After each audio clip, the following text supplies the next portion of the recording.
Монгол хүүхд тулгай ихгүй шудраг хосыг хэрэглэх ёстой.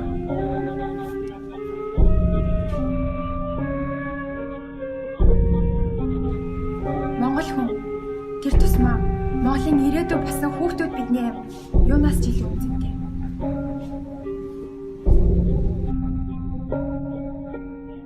Монгол хүмүүс зөв бурууг ялгадаг.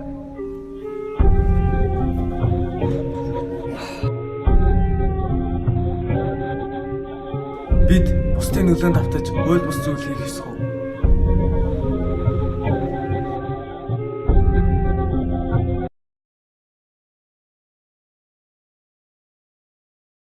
Зөв Монгол хүүхэд тусч байх ёстой.